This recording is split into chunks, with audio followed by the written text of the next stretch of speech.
আসসালামু আলাইকুম, সবাইকে শুভ বিকেল। আশা করি আপনারা সবাই ভালো আছেন। আলহামদুলিল্লাহ, আপনাদের দোয়ায় আমরা অনেক ভালো আছি।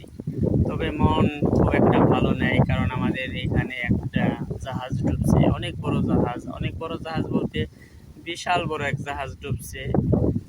তো সবচেয়ে কষ্টের বিষয়, দুঃখের বিষয়, জাহাজের ভিতরে অলরেডি আমাদের এই আইল্যান্ডের 2জন পুলিশ ছিল এবং একজন কাপ্পি, যে কাপ্পি চালাইতো সে। 3জন নিখোঁজ আছে, এখনো পাওয়া যায় নাই তাদের। আর আমাদের যে বাংলাদেশি 3জন ছিল শ্রমিক, সে 3জন কিন্তু যে কোনোভাবে আল্লাহর অশেষ রহমতে বেঁচে গেছে। অর্থাৎ জাহাজে 3জন নিখোঁজ আছে এখনো, 2 পুলিশ সদস্য, একজন কাপ্পি, আর আমাদের 3 বাংলাদেশি সদস্য। তারা কোনোভাবে বেঁচে আছে, এখনো হাসপাতালে চিকিৎসাধীন অবস্থায় আছে। তাদের অবস্থা খুব একটা ভালো না।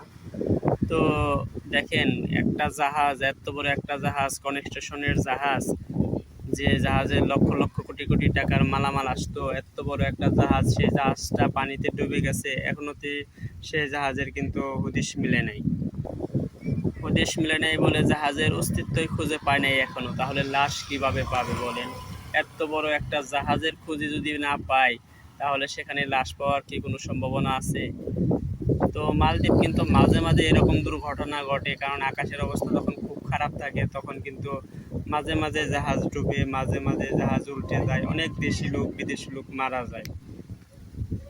মালদ্বীপে কিন্তু মাঝে মাঝে এরকম দুর্ঘটনা ঘটে, হয়তো জাহাজ ডুবে, নয়তো জাহাজে আগুন লাগে, নয়তো কোনোভাবে দুর্ঘটনা ঘটে। তবে পানিপথে যে কতটা রিস্ক, কতটা বিপজ্জনক, এটা একমাত্র মালদ্বীপের লোকেরাই জানে।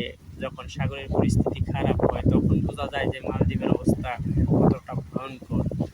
তো আপনারা আমাদের জন্য দোয়া করবেন, ইনশাআল্লাহ আমরা যেন ভালোভাবে থাকতে পারি, কারণ আমরা সবসময় পানির মধ্যেই থাকি।